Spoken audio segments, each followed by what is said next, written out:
I went on a date recently with a woman who told me on the date that this was her experimenting with men for the first time in her life.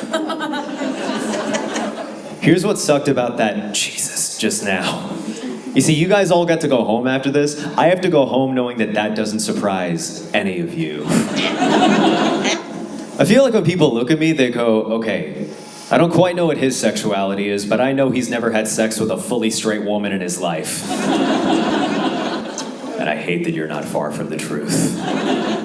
Something, though, that I learned about lesbian sex, which you may be curious to know if you're not familiar, lesbians, they use a lot of knee. They do. This is a very popular appendage in the sapphic community, I can confirm. They like to rub it on their partner's clitoralia. That's a plural word for clitoris that I invented. And the reason why I bring this up is that when we were on the date, we were making out, and while we were making out, remember, this is her first date with a man. I think she forgot the sex and gender of the person she was making out with. Some of you guys are ahead of me. So we're making out, we're standing up, holding each other, very beautiful, very tender embrace, and our eyes were closed because we're not weird. But then very slowly, very gradually, I felt what could only be described as a rising pressure in my crotch. I looked down, she was softly but powerfully kneeing me in the balls. And my eyes were closed, so my first clue was okay, why am I taller? What is this? And then I looked out at her, I was like, hey, I don't mean to be rude, but who is this for? And then she shot her leg away because she realized as well as me that she just went into lesbian autopilot. I think that means that she was having such a good time that her brain shut off, but her muscle memory took over, we'll take this from here. This broad over here that we're making out with, she feels a little bit different, but we'll show her what's up. Pow!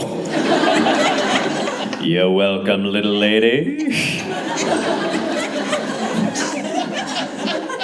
That's my lesbian voice.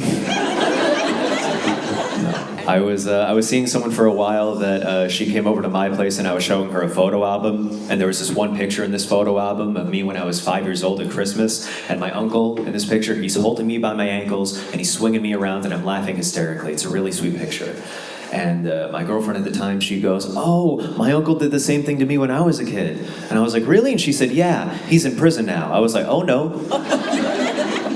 And then she took a very long pause, and then she said, I'm a little scared. I don't know if I can tell you why.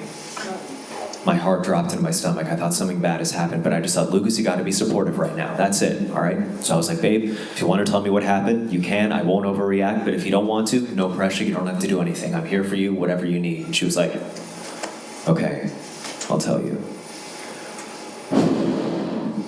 The truth is, he's in prison for killing his wife with a hammer.